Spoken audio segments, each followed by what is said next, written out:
सुनीता चौधरी, मेरी विधानसभा cater class है। अपने माता पिता को साक्षी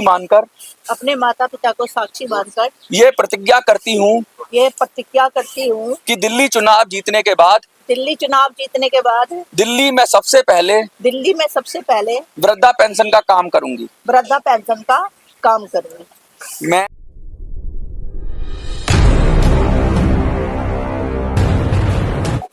सभी साथियों को नमस्कार। प्रेस मीडिया बंधुओं, आपके माध्यम से ये दूसरी प्रेस कॉन्फ्रेंस है हमारी। लगातार हम पूरे देश में EPS 95 के बुजुर्गों की बात उठाते रहे हैं, किस तरीके पेंशनर के साथ छल हो रहा है और 7.5 करोड़ लोग जो पेंशन फंड में कंट्रीब्यूटर है उनके पैसे के साथ किस तरह से EPO को बंदरबाट कर रही है। हम ये बात उठा चुके हैं। लगातार 10 साल से लोग इस लड़ाई को लड़ रहे हैं और जब हम पानी सर से ऊपर हो गया तो हमने प्रधानमंत्री को नैतिक रूप से प्रधानमंत्री मानने से इनकार कर दिया। लाखों लोगों ने पत्र भेजे PMO को और हमने साफ साफ कहा कि भाई प्रधानमंत्री जी, अगर आप हमारा काम नहीं करते हो तो नैतिक रूप से हम आपको प्रधानमंत्री नहीं मानते, राजनीतिक रूप से रहो आप या आप कानूनी रूप से रहो, लेकिन आप हमारे बुजुर्गों के प्रधानमंत्री हो नहीं। बात गई आई हो गई, लगातार हम लोग प्रदर्शन करते रहे। EPS के बहुत सारे नेता इस मुद्दे पर लोगों को भ्रम में भी रखते रहे। लगातार हर बार वो ये कहते हैं चुनाव से पहले कि भाई चुनाव आ गया है तो अब चुनाव के बाद हमारा काम हो जाएगा। यही फिर से खबरें उड़ रही हैं कि 2 महीने में काम हो जाएगा। सारा प्रोपेगेंडा इसलिए फैलाया जा रहा है कि बीजेपी को बचाया जाए, बीजेपी को सुरक्षित किया जाए, बीजेपी को दिल्ली चुनाव में साफ तरीके से एक एज दिया जाए, इसलिए सारे EPS 95 के नेता काम कर रहे हैं। लेकिन हम अब ना बीजेपी की बात कर रहे हैं, ना कांग्रेस की बात कर रहे हैं, ना हम आम आदमी पार्टी की बात कर रहे हैं, हम बुजुर्गों की बात कर रहे हैं। और अब क्योंकि सारी पार्टियों ने हम लोगों का साथ छोड़ दिया है, बुजुर्गों का हाथ छोड़ दिया है, केजरीवाल जी ने भी हाथ छोड़ दिया, क्योंकि 7 साल से लगातार उन्होंने वृद्धों की पेंशन बंद कर रखी थी, बुजुर्गों की पेंशन। और जब थोड़ा सा दबाव आया, आप लोगों ने सबने मुझे चुनाव लड़ाया, उसके बाद थोड़ा दबाव आया तो केजरीवाल जी ने वृद्धों की पेंशन के फॉर्म खोले इलेक्शन से पहले और 2 दिन में ही फॉर्म बंद कर दिए। कह रहे हैं कि 80,000 का कोटा है, लेकिन 80,000 बुजुर्गों को पेंशन कम से कम भरने का अवसर तो देते। बाद में तुम उनकी स्क्रूटनी करते, कुछ लोग कैंसिल होते, लेकिन आपने तो अवसर, कहते हैं बाबा साहब ने कहा था कि अवसर की समानता होनी चाहिए, आपने तो उन लोगों का अवसर ही मार दिया। माफ करिए, पेंशन तो सरकार देती, लेकिन अवसर की समानता कहाँ गई? उस बुजुर्ग को जो बेचारा गरीब था, कमजोर था, मोबाइल चलाना नहीं जानता था, लगातार साइकिलों पे धक्के खाता रहा, इधर उधर MLA के चक्कर काटता रहा, 2-3 दिन के अंदर आपने फॉर्म खोले और बंद भी कर दिए। जो टैक्सी था, टैक्स से भी था, वो उसने अपना फॉर्म भर लिया, लेकिन बुजुर्गों ने नहीं भरा। तंग आ गए हम इन पॉलिटिशियन से, तंग आ गए हम आम आदमी पार्टी से, तंग आ गए हम कांग्रेस से, तंग आ गए हम बीजेपी से। अब क्या करें? तो हमने सीधा सीधा कहा कि बुजुर्गों की जो बात करेगा वही दिल्ली पर राज करेगा। और कुछ लोग, ये कैंडिडेट आप मेरे सामने खड़े हैं, कोई छोटे मोटे लोग नहीं है। पहले भी मैं 4 कैंडिडेट घोषित कर चुका हूं और ये 3 कैंडिडेट आज मैं फिर आपको दे रहा हूं। सुनीता जी है भारत की पहली महिला ऑटो चालक है। आप समझिए एक महिला कितनी दिलेर होगी, जिसने आगे बढ़कर समाज में निकलकर और समाज की यातना सहकर, समाज की ताने सहकर भी मतलब लोगों के लिए काम किया, ऑटो चलाया, अपना परिवार का पेट भरा। जो अपने परिवार को चला सकता है वो देश को भी चला सकता है, और ऐसी महिलाओं पर हमें गर्व होना चाहिए। हमारे साथ राम नरेश निषाद जी हैं, समाज सेवी हैं, ड्राइवरों को 22 करोड़ ड्राइवरों को एकत्र किया है इन्होंने और पूरे देश में इनको जाना जाता है। हमारे साथ विजेंद्र भाई हैं, ये भी समाज सेवी हैं और 30 साल का इनका अनुभव रहा है समाज के लिए।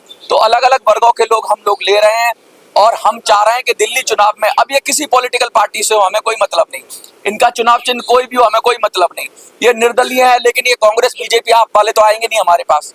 जो भी लोग आ रहे हैं हम उनसे एक कसम दिलवा रहे हैं कि भाई ये कसम खाओ, क्योंकि लोग गीता पे हाथ रख के झूठ बोल देते हैं, कुरान पे हाथ रख के झूठ बोल देते हैं, कुछ लोग तो संविधान पर भी हाथ रख के झूठ बोल देते हैं, लेकिन हम कह रहे हैं अपने माता पिता की कसम खाओ। अगर तुम चुनाव जीत गए और तुमने चुनाव में अगर तुम जीत गए तो आज तुम ये शपथ लेके जाओ, MLA बन जाते हो तो बुजुर्गों का काम करोगे। इतनी सी हम इनसे इल्तिजा कर रहे हैं, गुजारिश कर रहे हैं, इतनी सी हम इनसे प्रार्थना कर रहे हैं और ये हमारी प्रार्थना स्वीकार कर रहे हैं। तो मुझे लगता है कि आप बुजुर्ग दिल्ली की किसी भी विधानसभा में मेरा वीडियो देख रहे हो, इनको वोट करना है। नाम पहचान लो, शकल पहचान लो, विधानसभा में ये खुद बताएंगे। सबसे पहले मैं राम नरेश निषाद जी के पास आऊंगा, मैं चाहूंगा अपना परिचय देने, 2 मिनट में अपनी बात करें, फिर मैं आपके पास आऊंगा, फिर मैं सुनीता जी आपके पास आऊंगा। राम नरेश निषाद जी, बताइए, थोड़ा सा परिचय दीजिए अपना। जी, सभी साथियों को नमस्कार, धन्यवाद सभी पत्रकार साथियों को। और आज जो ये अवसर मिला है, मैं इसका दिल के हृदय से धन्यवाद करता हूं अपने बड़े भाई मनोज जी का कि ये जो संघर्ष की जो लड़ाई है, ये हम लोग मिलकर के काफी टाइम से लड़ रहे हैं। इसको मनोज जी के माध्यम से समय समय पर बुजुर्गों के साथ हम लोग इस चीज को सरकार के सामने उठाते रहे हैं, इस बात को कि उनकी पेंशन में बढ़ोतरी हो, उनकी पेंशन मिले। कहीं 1000 रुपए मिल रही, कहीं 500 मिल रही, कहीं 800 मिल रही, इसमें क्या होता है? 2 वक्त की रोटी भी नहीं होती है। तो कई सारे संगठनों के साथ मिलकर के हमने मनोज जी ने हमसे बात करी, हमने पूरा समर्थन करा और हमारे देश के जितने भी ड्राइवर समाज को हम जैसे रिप्रेजेंट करते हैं और राष्ट्रीय गठबंधन मंच के माध्यम से हमने कई सारी छोटी छोटी राजनीतिक पार्टियों को और सामाजिक संगठनों को एक करने का प्रयास करा और उसके माध्यम से हम चुनाव में जा रहे हैं। और मैं राम नरेश निषाद, मैं शपथ खाता हूँ आज। मैं अभी शपथ दिलवाऊंगा, पहले अपनी विधानसभा बता दी। मेरी विधानसभा मालवीय नगर है। मालवीय नगर विधानसभा से मैं संभावित उम्मीदवार हूँ। अगर सब कुछ सही रहा तो मैं 100% लड़ूंगा और अगर कुछ भी गड़बड़ हुआ तो मैं अपने साथियों को सपोर्ट करूंगा, क्योंकि चुनाव के टाइम पर क्या होता है, जब तक नॉमिनेशन फाइल ना हो जाए, हाँ, पेपर चिंता ना करिए, वो हम टेक्निकल सपोर्ट देंगे, लीगल सपोर्ट देंगे, क्योंकि पर्चा भी निरस्त कर दिया जाता है। हाँ, हम उसकी सेफ्टी देंगे आपको। विजेंद्र भाई, आप इधर आ जाइए, थोड़ा सा आप अपने परिचय दीजिए। आपका नाम क्या है और आप कौन सी विधानसभा? मैं विजेंद्र सोलंकी, अम्बेडकर नगर, मदनगिरी अम्बेडकर नगर, साउथ दिल्ली से। साउथ दिल्ली अम्बेडकर नगर से जुड़ा हुआ हूँ। ठीक है, ठीक है। हाँ, कुछ और कहना चाहेंगे? बस सुनीता जी, आप अपना परिचय दीजिए। आप महिला हैं और पहली देश की ऑटो चालक है, अपने बारे में कुछ बताइए। पहले सभी पत्रकार बंधुओं को मेरा नमस्कार। मैं कहना चाहूंगी कि जो मनोज जी ने एक आवाज़ उठाई है बुजुर्ग लोगों के लिए, क्योंकि ये जो जितने भी बुजुर्ग हैं, पहले एक सरकार ने कहा था कि फार्म भरो तो आपको पैसा मिलेगा, लेकिन फार्म जो है, जो पढ़े लिखे लोग थे वही सिर्फ फार्म भर पाए, बाकी लोग जो है उस योजना से वंचित रह गए। और ये योजना जो थी ना, सिर्फ हफ्ता 10 दिन के लिए खुली थी, उसके बाद जो है ना वो बंद कर दी गई। तो मेरा जो है ना वो गैटर कैलाश है, और अगर मैं जीत कर आती हूँ तो मैं ये वादा करती हूँ कि जो बुजुर्ग लोग हैं, महिलाएं हैं, तो इनका मेरा पूरा समर्थन रहेगा और इनको पेंशन मिलती रहेगी। ठीक है सुनीता जी, हमारे साथ एक हमारे सीनियर साथी और भी हैं। गुलशन जी, आप जानते होंगे, हमेशा पर्दे के पीछे रहते हैं, लगातार प्रयास करते रहते हैं। अभी ये संभावित उम्मीदवार नहीं है, लेकिन ये हमारी कोर टीम का हिस्सा है। जैसे आप शर्मा जी को जानते हैं, बहुत सारे लोगों को जानते हैं। गुलशन जी भी हमारी पूरी मीडिया को और कैमरा वगैरह सारा कुछ ये देखते हैं और हमेशा हमारी मदद के लिए तैयार रहते हैं। कह रहे तुमको जैसे भी तन मन धन से जो भी जरूरत है, गुलशन जी हमेशा खड़े रहते हैं। तो मैं एक बार इनका धन्यवाद कहना चाहता हूँ। और गुलशन जी, आप भी कुछ कहना चाहेंगे लोगों को जो देख रहे हैं आपको? हम आपके साथ हैं, कुछ भी हमारी जरूरत पड़ेगी तो हम आपकी मदद करें। ठीक है। अच्छा, अब मैं एक शपथ है, मैं सुनीता जी आपसे शुरू करूंगा, ठीक है? मैं आगे बोलूंगा, आपको अपना नाम बोलना है सबसे पहले। जैसे मैं बोलूंगा, आपको अपना नाम बोलना है और अपनी विधानसभा बोलनी है। फिर उसके बाद मैं जो भी सेंटेंस बोलूंगा वही आपको रिपीट दोहराना है, ठीक है? मैं अपना नाम और विधानसभा।